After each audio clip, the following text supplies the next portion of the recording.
आइए सबसे पहले बात कर लेते हैं अब आज की बड़ी खबर की। स्ट्रेट ऑफ हॉर्मुज में एक बार फिर से जहाज पर हमले की खबर। बड़ी war breaking UK maritime trade operations की खबर सामने आई। ओमान के करीब एक जहाज पर अज्ञात चीज का अटैक हुआ है। जहाज पर आग लगने की खबर सामने आई थी, लेकिन उसे काबू में पा लिया गया, उस पर काबू पा लिया गया यूके एमटीओ की तरफ से। जहाज के सभी क्रू मेंबर्स के सुरक्षित होने की जानकारी आई है। और इस समय की एक और बड़ी war breaking, strait of Hormuz पर ईरान के विदेश मंत्री का बड़ा दावा। ईरान ने दी है बड़ी धमकी। अमेरिका ने समझौते का पालन नहीं किया है, अब्बास अराक्ची का कहना है। अब्बास अराक्ची ने कहा कि स्ट्रेट ऑफ हॉर्मुज में अमेरिका की वजह से ही हालात खराब हुए हैं। हॉर्मुज पर ईरान का आदेश ही माना जाएगा, अमेरिका का नहीं। ईरान की संप्रभुता को चुनौती बिल्कुल बर्दाश्त नहीं की जाएगी। अब्बास अराक्ची का बड़ा बयान, बड़ी चेतावनी सीधे सीधे। एक और बड़ी वॉर ब्रेकिंग, ईरान ने स्ट्रेट ऑफ हॉर्मुज को लेकर एक बार फिर से खोलने के लिए शर्तें रखी हैं। सिक्योरिटी काउंसिल के सेक्रेटरी जोल कद्र का सोशल मीडिया पर एक मैसेज है, जब तक ईरान शर्तें नहीं मानता तब तक पाबंदियां लागू रहेंगी। सभी मोर्चों पर युद्ध विराम और प्रतिबंधों में छूट दी जाएगी। ईरानी संपत्तियां अनफ्रीज हों और मुआवजा दिया जाए, उसके बाद में ही आगे का कोई कदम उठाया जाएगा, उस पर ही आगे कोई निर्णय लिया जाएगा। ये क्लियर कट मैसेज है, ये कहा जाए सिक्योरिटी काउंसिल के सेक्रेटरी की तरफ से।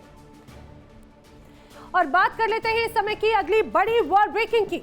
बड़ी खबर, हथियारों की भारी कमी से अमेरिका जूझ रहा है, और ये हम नहीं, जो तमाम रिपोर्ट्स हैं वो कह रही हैं। बड़ी खबर, ईरान के साथ युद्ध में मिसाइल का स्टॉक बहुत घटा है। पेंटागन के हवाले से खबर है, हथियारों का प्रोडक्शन बढ़ाने के अब आदेश दिए गए हैं पेंटागन की तरफ से।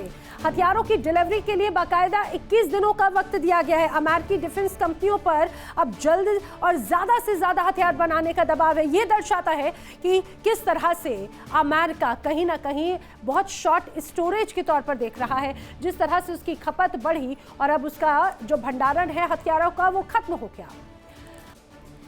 ईरान से लंबी चली जंग ने अमेरिका की सैन्य ताकत की ऐसी परीक्षा ली है कि अब सवाल सिर्फ ये नहीं कि ईरान पर अगला हमला कब होगा, सवाल ये कि अमेरिका के पास में अगली लड़ाई के लिए बारूद कितना बचा है। ईरान के खिलाफ लगातार सैन्य कार्रवाई के बाद अमेरिका की मिसाइल भंडार पर दबाव बढ़ने की खबर है। थार्ड और पैट्रियट जैसे एयर डिफेंस सिस्टम के इंटरसेप्टर एक तरह से घट रहे हैं। टॉमहॉक मिसाइलों का भारी इस्तेमाल हुआ और अब पेंटागन ने हथियार बनाने वाली कंपनियों को उत्पादन बढ़ाने के आदेश दिए, यानी युद्ध मैदान में जारी है। लेकिन अब अमेरिका के हथियार कारखानों में भी वॉर मोड शुरू हो गया है।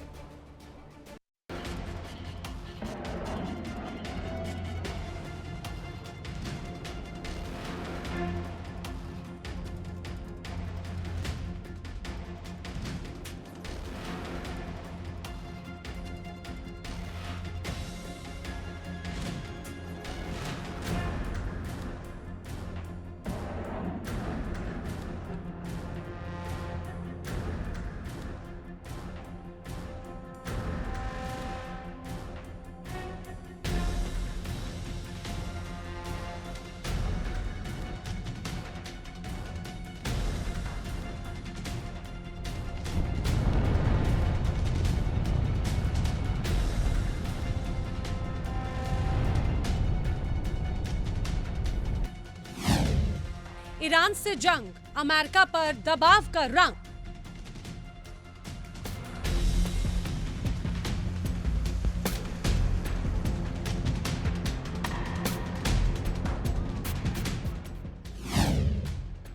तेहरान से टकराव, यूएस का घटा हथियार भंडार।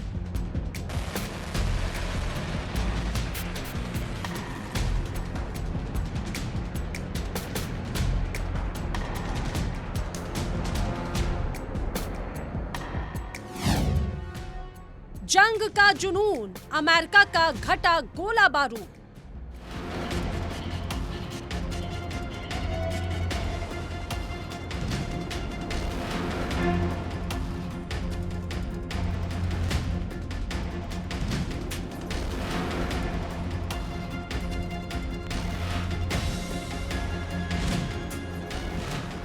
जंग के मैदान में सिर्फ मिसाइलें ही नहीं चल रही, कूटनीति भी पूरी ताकत से सक्रिय है।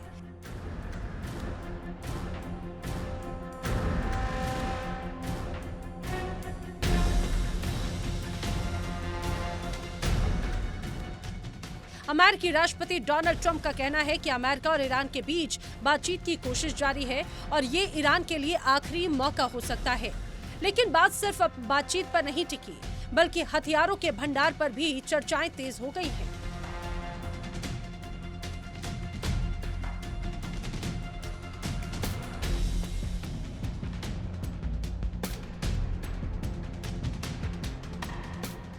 ईरान के साथ लंबे चले संघर्ष का असर अब अमेरिका के हथियारों के भंडार पर दिखाई देने लगा है।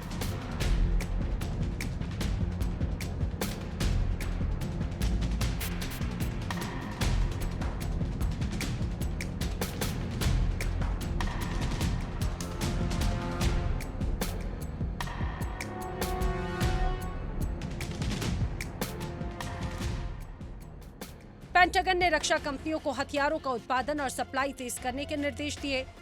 पेंटागन ने कंपनियों से कहा कि 21 दिनों के अंदर ऐसी योजनाएं पेश की जाएं जिनसे जरूरी हथियारों का उत्पादन और डिलीवरी तेजी से बढ़ाई जा सके।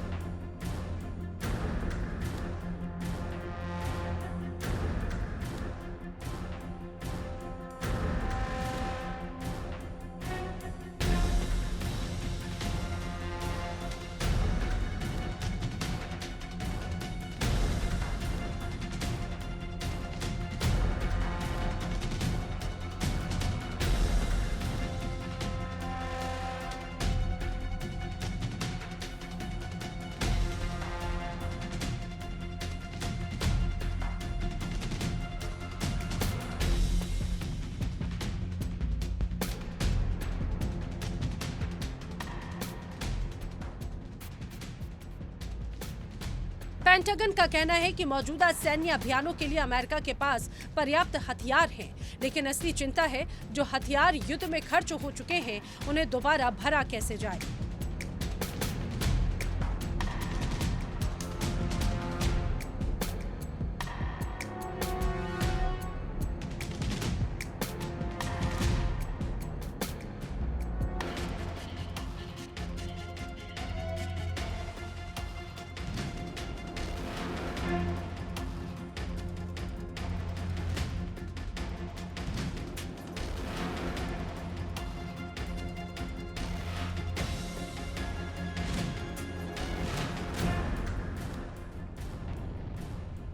सबसे बड़ा दबाव अमेरिका के एयर डिफेंस सिस्टम पर बताया जा रहा है।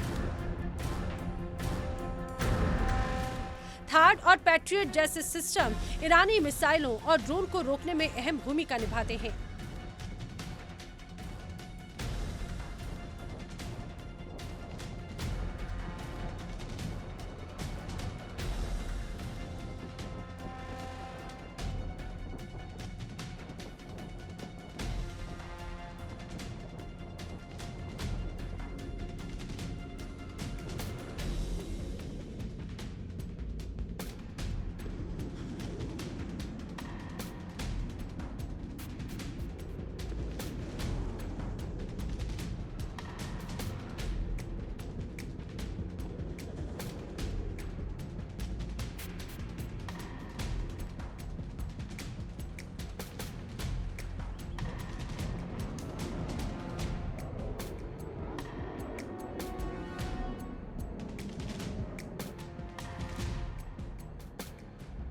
उपलब्ध आकलनों के अनुसार युद्ध से पहले अमेरिका के पास करीब 552 थर्ड इंटरसेप्टर थे। संघर्ष विराम तक ये संख्या घटकर 223 से 262 के बीच रह गई। पैट्रियट इंटरसेप्टर का भंडार भी युद्ध से पहले के करीब 2330 से घटकर संघर्ष विराम तक लगभग 1030 रह गया था। बाद की लड़ाई और आपूर्ति के बाद भी स्टॉक को लेकर चिंता बनी हुई है। मिसाइलें दागने की रफ्तार तेज हो गई, लेकिन मिसाइल बनाने की रफ्तार उससे बहुत पीछे। और बात सिर्फ एयर डिफेंस मिसाइलों तक सीमित नहीं है। ईरान के खिलाफ अमेरिकी अभियानों में लंबी दूरी की टॉमहॉक क्रूज मिसाइल का भी बड़े पैमाने पर इस्तेमाल हुआ।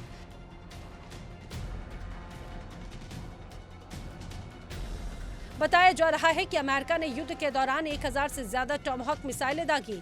अब चुनौती है इन मिसाइलों के भंडार को दोबारा भरने की, क्योंकि आधुनिक मिसाइल कोई ऐसी चीज नहीं जिसका उत्पादन रातों रात बढ़ाया जा सके। इसके लिए चाहिए special electronics, rocket motor, guidance system, sensor, विशेष धातु और प्रशिक्षित कर्मचारी।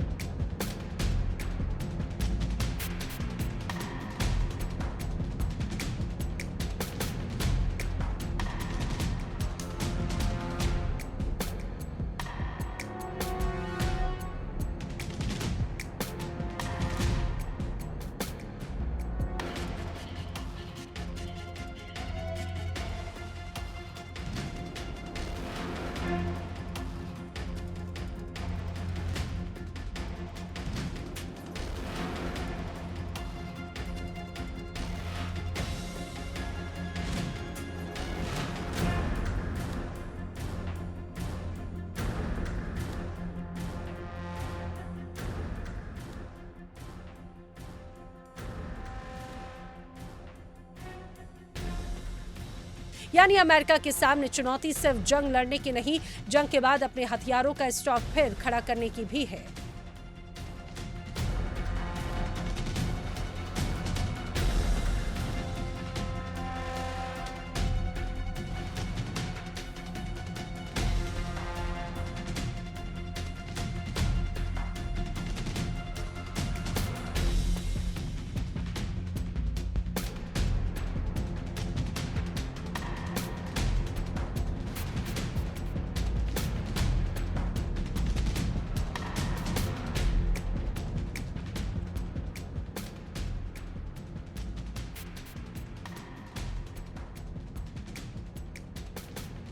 इसीलिए पेंटागन ने रक्षा कंपनियों को 21 दिन की डेडलाइन दी। संदेश साफ है, उत्पादन बढ़ाओ, सप्लाई चेन तेज करो और हथियारों की कमी को जल्द से जल्द पूरा करो।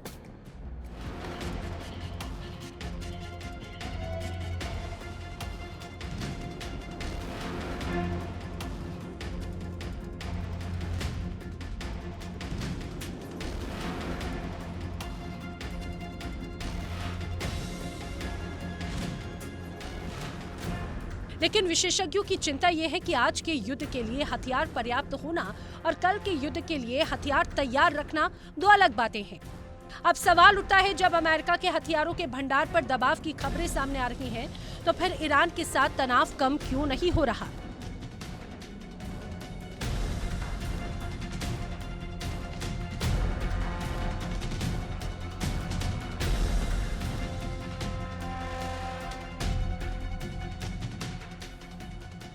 अमेरिकी राष्ट्रपति डोनाल्ड ट्रंप लगातार ईरान के खिलाफ सख्त रुख अपनाते रहे हैं। युद्ध जितना लंबा खिंचता है, उतना ही ज्यादा हथियारों की खपत बढ़ती है और यही वो मोर्चा है जहां अमेरिका को एक साथ दो लड़ाइयां लड़नी पड़ रही हैं।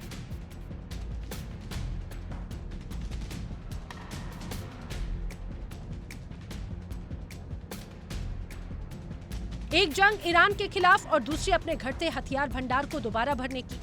अमेरिका के पास दुनिया की सबसे ताकतवर सेनाओं में से एक है, लेकिन आधुनिक युद्ध ने ये सवाल जरूर खड़े कर दिए, क्या दुनिया की सबसे बड़ी सैन्य ताकत लंबे युद्ध के लिए उतनी ही तैयार है जितनी अचानक युद्ध शुरू करने के लिए?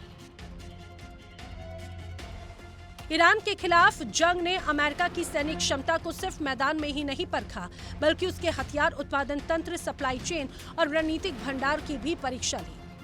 और अब पेंटागन की 21 दिन की डेडलाइन बता रही है कि वॉशिंगटन को युद्ध जितना आसान लग रहा है, उतना ही जरूरी अब अपने हथियारों का भंडार भरना भी हो गया है।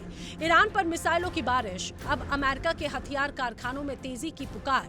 जंग जारी रही तो खर्च और बढ़ेगा और सवाल वही रहेगा, अमेरिका के पास अगली जंग के लिए कितना बारूद बचा है।